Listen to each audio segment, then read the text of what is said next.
right, seems we're live again. Hello and welcome to the second ever live streamed episode of the TF1 show from right in the middle of my kitchen. Now, my name is Tinas Ferreira, your regular host, and I would just like to begin this week's episode with a slight apology since I realized we had some audio difficulties during last week's stream. Well, I've tried my hardest to correct them and hopefully today runs as smooth as the tarmac of the Sochi racetrack. And I'm also today very excited to be joined by Christy Hattingh, a man well read in many different areas of sport and politics. But today we will be putting him through our paces in the world of Formula One. Welcome, Christy. Hello, Tinas, and hi to all the viewers and listeners. Thank you very much for having me. Been a fan of your work since you started up, so very excited to be on your platform here. Thank you. No, absolutely likewise. So I guess we can jump right into it. And so today we come together to discuss all of the behind the scenes changes happening in the sport. You know, we've been hearing a lot about, the driver market. We've been hearing a lot about, where the different racetracks, the potential races can be held after, all of the COVID-19 dramas.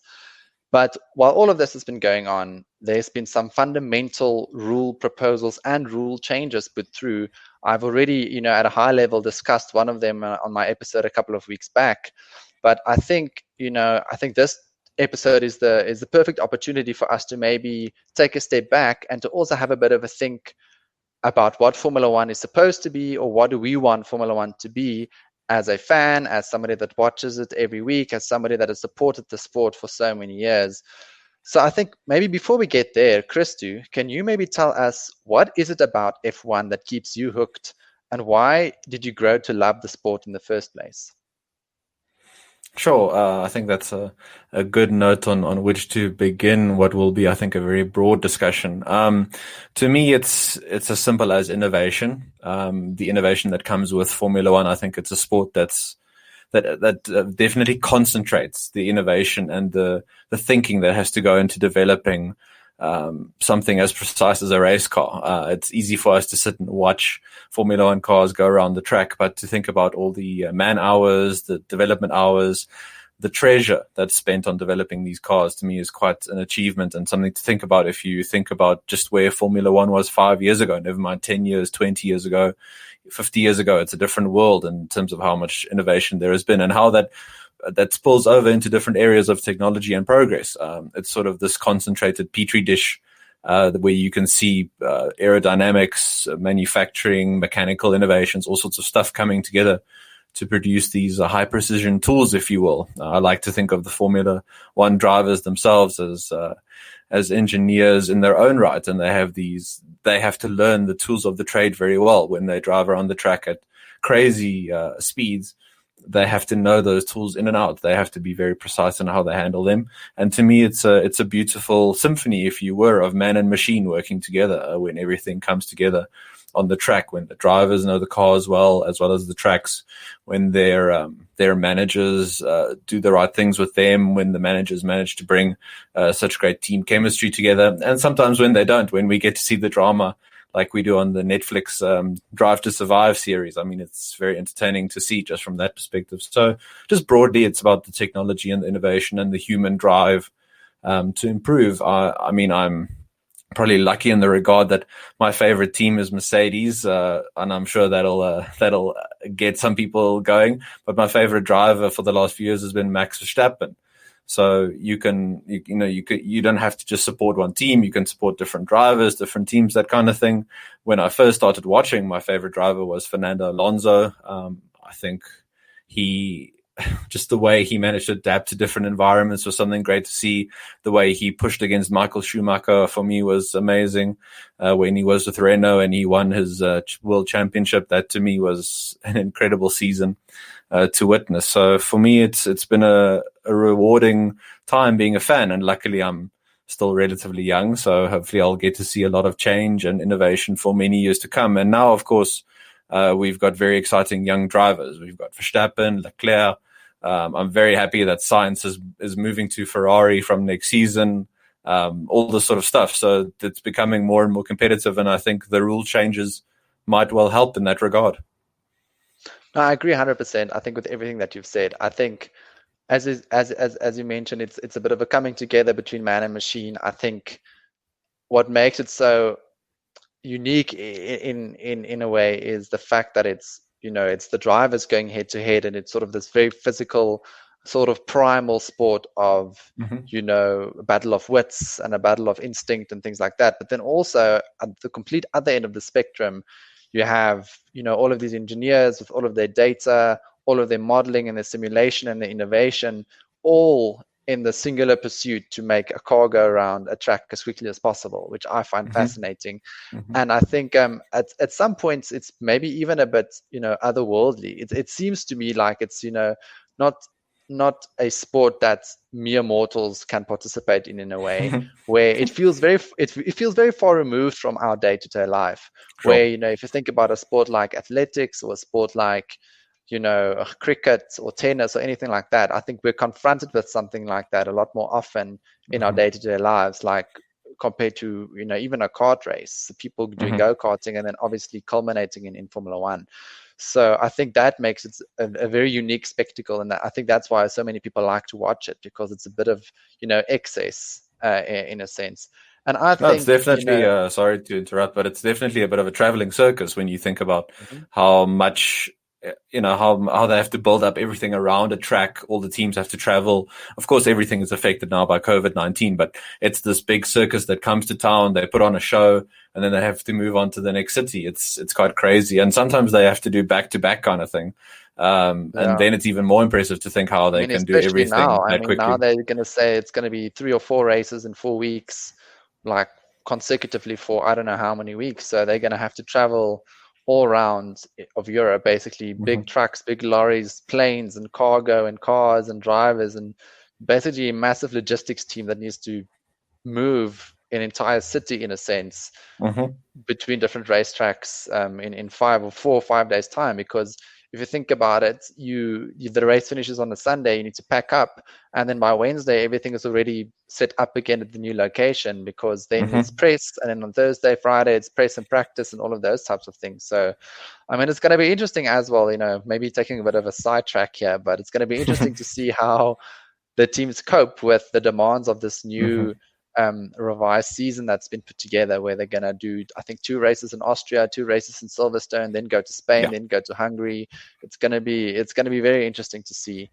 And I think, Christy, your answer to me is very interesting. I would agree with a lot of what you're saying, and it leads in very nicely to, I think, the next question that I want to ask you, given and this is the rule change that I discussed on my episode a couple of weeks ago, was this new promulgated rule of an aerodynamic sliding scale for the next season based off the results of this World Championship, where if you are Mercedes and you won the constructors, you get the least amount of time to spend in terms of aerodynamic development and wind tunnel time for the next year's car based on your results. So what do you think about this rule, and and how does that fit into with I guess the whole spirit of Formula One and the spirit of innovation?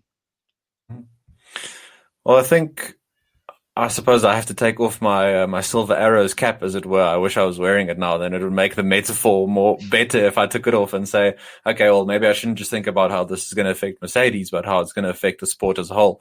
Look, I think I understand the spirit behind it. A lot of people seem to have fallen out of favor with Formula One because a lot of times it is seen as just a procession of the top teams doing their thing and the teams at the back sort of scrapping. There's a lot of good racing there, as we've, the meme is that someone like Carlos Sainz, again, we don't get to see him on camera because the cameras only follow the cars at the front. They don't follow the cars fighting in the back. So broadly, I hope that this sort of innovation helps. The way I understand it is, the top teams are still going to get to do a lot of testing, around 90% or so of full capacity. It's just for the lower teams, the teams that finish lower, that's going to be above 100%.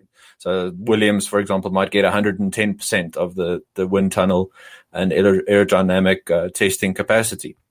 I hope it drives more innovation because it'll give those teams at the back more time to innovate. It'll be to their benefit to spend that time wisely. If they get this reward now, in a way, and they don't use it well, and they don't see some sort of improvement, then perhaps they'll revert back to some other system in a few years. So this is a chance now to really use that extra time. Teams have to use it. they have to innovate, and they have to make sure that they become more competitive. So I'm hoping it'll bring that about. Of course, we know that aerodynamic development is a huge deal of Formula One. It's one of many aspects of developing a competitive race car. So now teams have a chance to really focus on this aspect and use it to their benefit, spending time in the wind tunnels and that kind of thing. It all boils down to time improvements on the track, the decisions you make in the wind tunnel, the modeling you do on your car, all this sort of stuff will have an effect on your time on the track. So let's see if teams can now bring the testing, I guess, in the testing environments into the real world application of being on track. So in theory, I'm in favor of it. I think it's quite innovative, a quite innovative idea.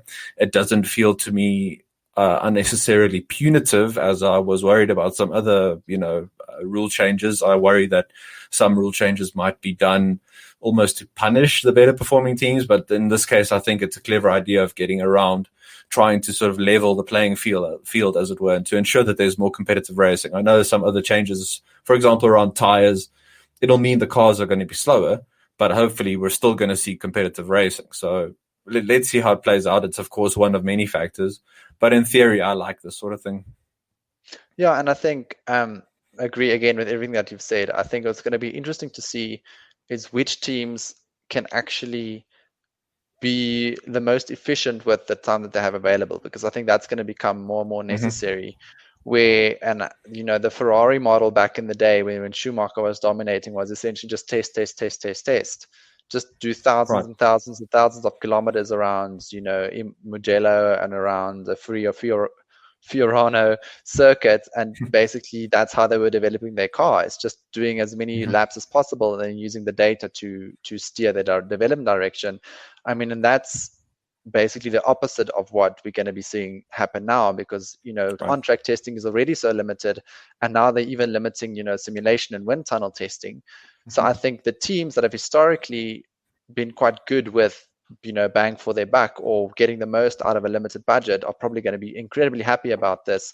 And I would imagine a team like Ferrari, that's typically had the biggest budget out of all of the teams, and that is, sort of relies on having the manpower and the development capabilities available. They're maybe going to have to rethink the way that they develop their car and the way that they progress throughout the season, even with how they test it. And I think that's going to be very interesting to see. I think two teams that are probably going to be most happy about this is Red Bull and Racing Point. Those were the two that I thought were probably going to be happiest, because I think Red Bull, is quite innovative usually. I mean, having somebody like Adrian Newey, in their corner, I think has always been very helpful to them. And the big budgets of Ferrari and Mercedes always seem to thwart them right at the very end, because it just seemed like they always had a bit more money to throw at a problem compared to somebody like Red Bull. So I do hope that the rule changes helps out that factor, because I do think the big budgets and obviously the budget caps that they're bringing in will also help with that. But just the amount of throwing money at a problem to make it go away has been quite frustrating. I think for me to see, and I think for many watchers of F1 over the last couple of years. So I do hope, and I do agree with you, that I think it's definitely an interesting experiment, and it's not too punitive in the way that it is applied. So let's see what happens. And just one thing I wanted to mention, the saying of necessity is the mother of invention. Well, if you've only got X amount of time in the wind tunnel, you need to use that time well, I think, as you're pointing out. And I agree with you there. Also, in the broader picture of COVID-19 and sort of high costs of Formula One, because it is a very expensive sport. For not a lot of drivers, but some drivers have the accusation leveled at them that they're, paid to drive drivers, that they pay for their seats kind of thing. It's not a skill thing. Now with COVID, it's going to impose even higher costs on Formula One. And this particular rule change, I think, can also help with limiting some of the costs. So it's not going to look like this expensive, extravagant sport that's just not taking cognizance of the wider environment. It might look to some fans, potential fans at least, that Formula One is serious about the fiscal situation of the world and is looking to implement some sort of reforms that are more common sense. Yeah, and I agree 100%. And I think, again, that leads very nicely into the next little question that I want to ask. And that's the other proposed rule that is not gained the traction of the first one that we spoke about, and this was the idea of having a reverse grid qualifying race. Mm-hmm. So in other words, having a race on the Saturday based on championship order. So in other words, let's say for argument's sake, last year Lewis Hamilton was world champion and Bottas was second. Then those two will start at the back, and then in reverse championship order, they will then basically start the race from the front. And then the grid for the race on the Sunday would then be determined by the result of this qualifying race. Mm-hmm. Now, everybody, it seemed, was, or all of the teams were in favor of this, except for Mercedes. And Toto Wolff came out, surprise, surprise, Toto Wolff came out and said that, fundamentally, he does not agree with, as you said, penalizing somebody for doing a good job, and that it's too punitive for a team to, if it's the best team on the grid, to then start on the back and then I guess work its way up, and that is sort of against the spirit of meritocracy that's always been a part of Formula One. So I wanted to get your thoughts on that. Would you have been interested to see a sort of reverse grid race format, or do you agree with Toto Wolff in saying that, Formula One doesn't need it, and that it's sort of, it goes against the grain? I think I'll approach it in the interest of a reverse grid in a back to front kind of way. So for Toto to make that argument around meritocracy, to me, doesn't take cognizance of the wider picture, because it's not truly a meritocratic situation. There is the teams that do have more resources, things are skewed in their favor. Of course, they do very hard work and they innovate, and again, as a Mercedes fan, to see them go back to back to back to back is testament to their hard work. It's testament to Toto Wolff's ability to have Hamilton and Bottas work together on the same playing field, although I wish Bottas would be more fiery sometimes, of course. So there's that point. I think that's a flawed basis from which to argue for meritocracy, because that isn't there in the first place. But on the specific point of a reverse grid sort of maybe race or shootout, I quite like the idea. I think it's something different.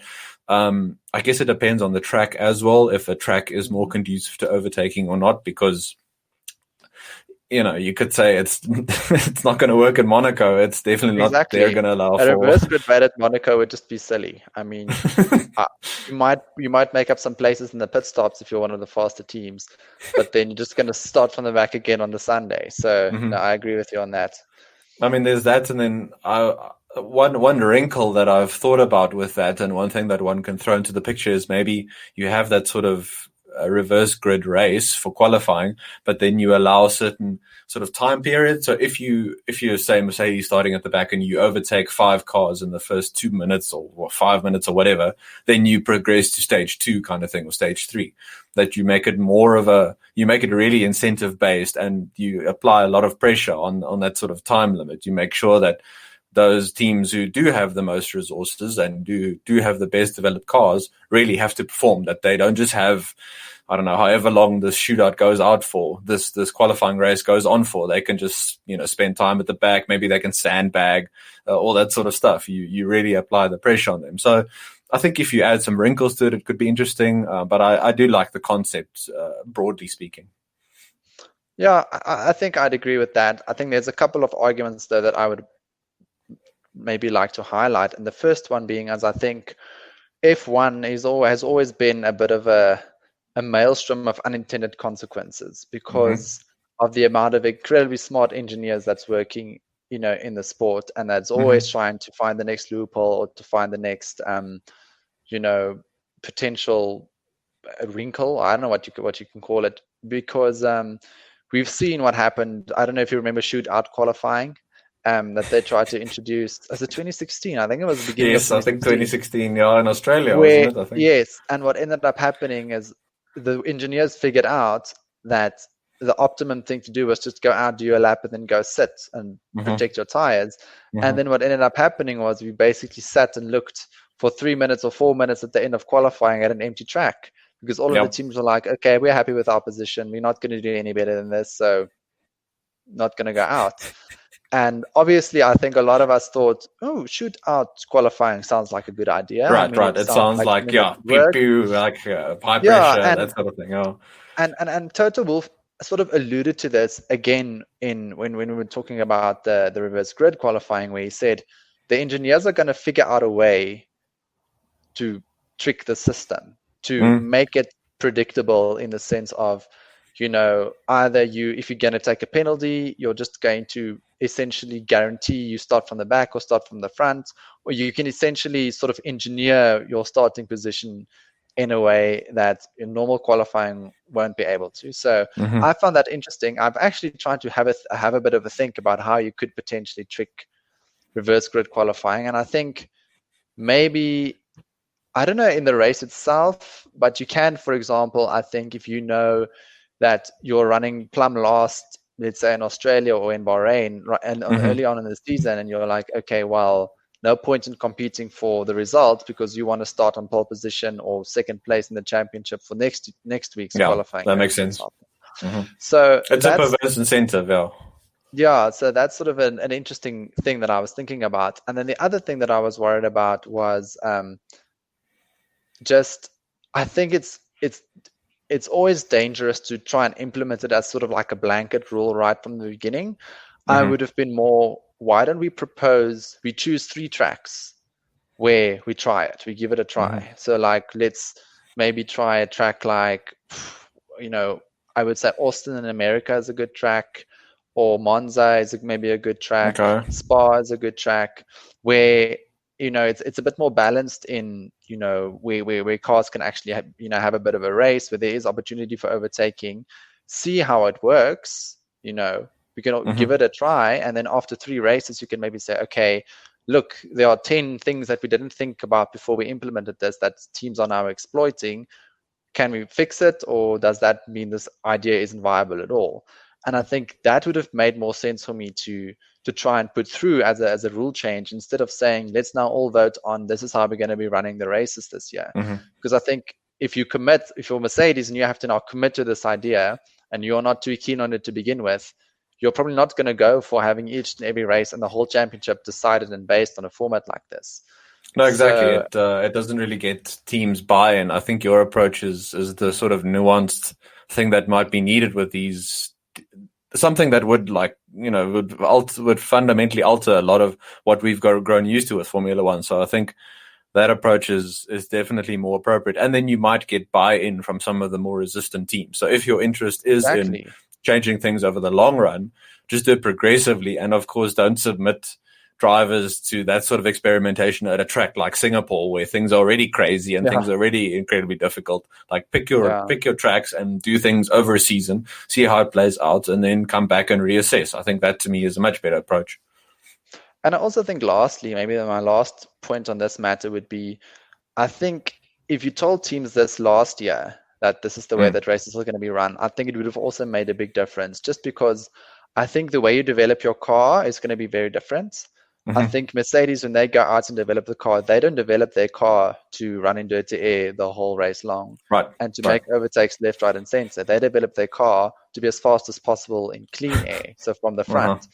So when you all of a sudden realize that, okay, you're going to have a car that needs to make 1 million overtakes and be able to really perform well in sort of unstable aerodynamic conditions because of the cars that are in front of you, you're going to probably take a different approach and make different decisions and spend your money differently, I would imagine, which is, I think, also why there's a big argument for somebody like Toto Wolff to say, okay, especially if the whole season is going to be run like this, I'm not keen, because, we have developed our car to be very fast in the current set of rules, and to now go and change the rules like this is probably not great for them. I have to say, I was surprised that Ferrari and Red Bull seemed to be quite pro this rule change, because I would have imagined that they would have been sort of against it as well. But I guess also maybe they weren't, I don't think, especially Ferrari, I don't think they were expecting to be right at the front this year. I think they were sort of thinking they were going to be third best. I mean, with Ferrari, they've been so weird. That's the only word I can think of for the last few years. It hasn't been the prancing horse that many of us got so used to. It's I don't know if it's a lack of self-confidence or what, but at the beginning of seasons, they look very strong. And then as the season goes on, some of the cracks become clearer and that sort of thing. If you ask me which team in Formula One strikes me, which team I link most to the word or the concept of adaptable, to me, it's Red Bull. I just feel like they're always willing to take stuff on and try new things. And maybe that's part of, Adrian Newey, being involved. But that to me is just, it's something appealing about that team in terms of how they seem to tackle these challenges. Of course, it doesn't always shake out, as we've seen over the last few seasons. It hasn't really worked. Part of that has been Verstappen's sort of driving style, and he has to mature and that kind of thing. But yeah, I'm that's part of my reasoning, and of course I don't have evidence for it, but that's part of my reasoning why I think Red Bull might be okay with this sort of rule change.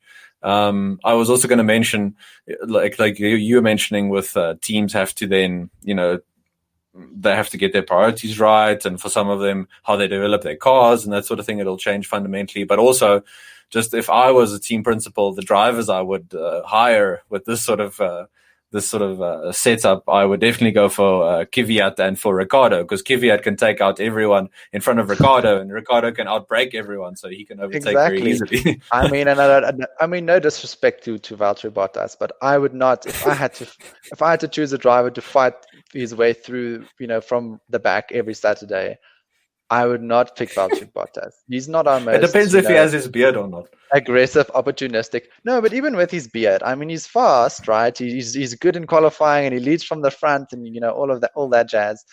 But I mean, when last have you seen him make a proper good overtake against somebody that's sort of relatively at his level in terms of pace? You don't see it that often. I miss the days of Hamilton versus Rosberg. I mean, those are some proper scraps, some proper fights. Yes. But now with Hamilton and Bottas, again, I mean, he's one of my favorite personalities, Bottas. But when you think of the pantheon of proper hardcore Formula One drivers, you don't really place Valtteri on that level. No, I think Valtteri is similar to Rosberg in a sense, maybe slightly less aggressive. But super fast driver, good, in a race situation generally, brings them the points and is consistent and on all of that. But I think, if we had to imagine ourselves a reverse grid race situation, you're probably going to see Verstappen, Hamilton, maybe Leclerc move up a lot quicker than their teammates. Although, maybe Alex Albon has actually been surprising me with how keen he is to pull a overtake. So I would maybe put Chuck Albon in there as well. But then then you're going to have people like Vettel. Vettel is also not our favorite overtaker. Vettel and Bottas. Are you giving us an insight here into if Sebastian Vettel is going to be in Formula One next year? Do you know something we don't? I mean, we're gonna have to wait and see. I would just from a fan's perspective, I think I would have loved to see it. That's why I say, why didn't we just try it out on one or two tracks? I would have loved to see it play out, just to sort of see, okay, now you're Hamilton, and the first couple of cars you need to overtake is firstly your teammate, secondly probably going to be Verstappen or Albon or Vettel or Leclerc. How do you go about it? You take his normal, conservative route where Hamilton has been quite reluctant to maybe pull off a daring pass. I don't think it's going to be, able to do that in a situation like that. He's just going to have to be like Ricciardo and be, lick the stamp and send it and hope for the best, like Verstappen as well. We're probably going to see lots of accidents now that I think about it. But I mean, I would have liked to see it. On the point of accidents and stuff, for me, a lot of times we watch races and then I see people online, they say that it wasn't exciting, but then you ask them what about it, and they say, well, there wasn't like a lot of collision and physical contact. But to me, that's not the only thing that makes a race exciting. It's the successful overtakes that make it exciting. So I think you raise a very good point about which drivers can actually go for those sorts of gaps, and how does that influence how we rate those drivers? Does that influence where we place them in the pantheon of great drivers? I think that's maybe a whole episode we need to do. I think I need to invite you back for an episode, and the whole episode will be hypothetically in a reverse grid scenario. Who would you choose to be in your team? I can give you my first name off the top of my list already. Okay. But is it restricted to current drivers or all drivers? Let's say over the last 10 to 15 years. Oh, okay. If you told me of all time, I would have gone Alain Prost.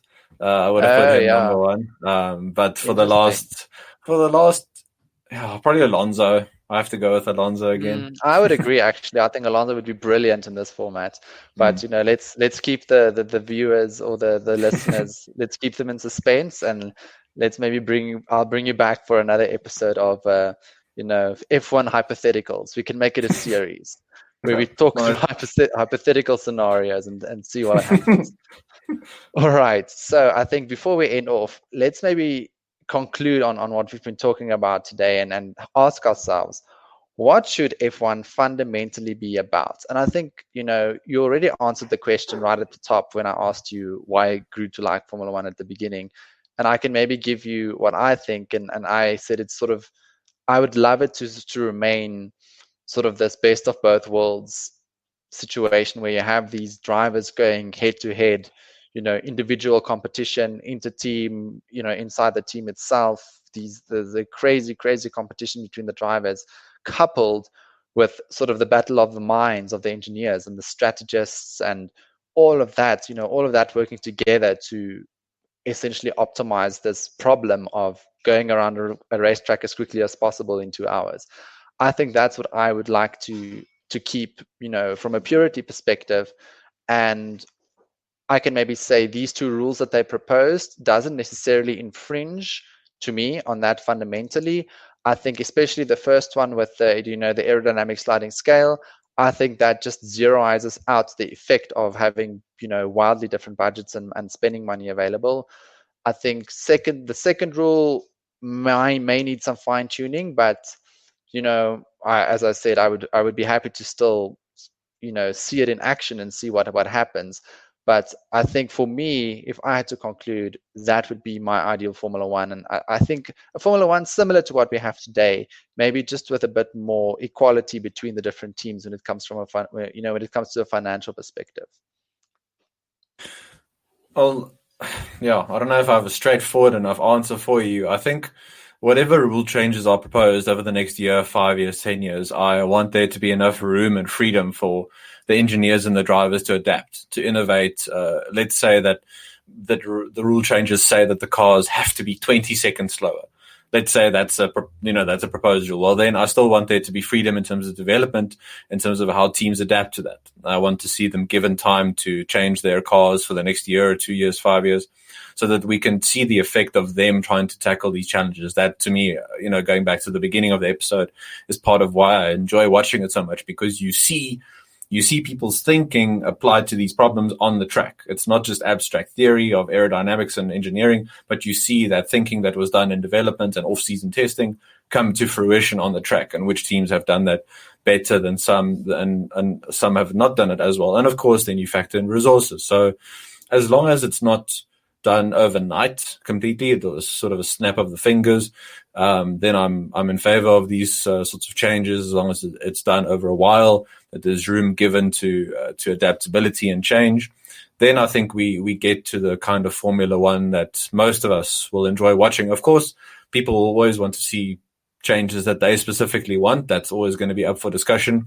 I think the Liberty group that has taken ownership of Formula One, they've done well in terms of increasing fan engagement, appeal to people. There's been a lot of good work through the Netflix series in terms of just increasing the visibility of Formula One. I think that's all part of the process. You need to make sure that things are entertaining. It can't just be a procession. And it's a combination of factors. So I think we're heading in some sort of right direction. And the only way we'll know if we have reached the correct destination is once we get there. We can speculate now, but we have to see how Formula One looks in 2 years or in 5 years or in 10 years. And then we can look back and compare it to the previous standard. Nothing is ever in a vacuum. You have to compare it to what came before. Otherwise, it's not going to do much to evaluate it in that moment and just say it's bad or it's good. You need some sort of standard by which to measure it. So I think slowly but surely we're heading in the right direction. Let's see how things shake out. But I feel quite confident about Formula One. And that says a lot about a sport in 2020 with COVID-19 and that sort of thing. I think it will keep a lot of us engaged. It'll keep a lot of us interested. So let's see how it shakes out in the next few months and years. All right. And I think that's maybe a good point to conclude the discussion with. So I would like to ask all of you listeners what you think about the proposed changes And do you agree, or would you like to see, some more rule changes being implemented in order to change the landscape of Formula One, I guess? We would also love to continue maybe this discussion on my Twitter page, where my handle is @TF1 Show, or you can also reach out to me on Instagram, where my handle is @the TF1 Show. And also feel free to reach out to Christy. You can go have your fights with him as well. Keep me out of it. I'm very conflict averse. That's why I have a podcast to avoid conflict. Christy, I don't know if you maybe want to give your Twitter handle as well, so that people can come fight with you. If anyone does, I'm going to make sure to tag you, and also on Instagram, because if you're going to subject me to it, I'm going to subject you to it. It's what do we say? It's 2020, the year of full equality. So get ready. Thank you. But thank you for the opportunity to be on your show. I've had a really good time talking to you. I've enjoyed it a lot, and I hope the viewers and listeners have enjoyed listening to us as well. If anyone wants to follow me on Twitter for my various philosophical and political ramblings, mostly, my tag is @ChrisHut11, and on Instagram, I'm ChrisToHut, and you can also follow me there. Hopefully, with sport ramping up again now, I'll have a chance to post a lot more about different sports that I follow. So let's see how things go. At least Formula One, as we mentioned, is back early July. Rugby is coming back next week in New Zealand. So I'm in a much better space than I was a few months ago. Yeah, no, definitely. And thank you so much, Christopher, for taking the time to join me. I'm sure I'm going to have you back soon for us to have our first episode of F1 Hypotheticals. I think it's going to be very exciting. And as you mentioned, the F1 season is very, very near. It's so close, I can taste it. So I look forward to doing a lot more interesting and exciting episodes coming up. So I'll chat to all of you guys soon. Bye.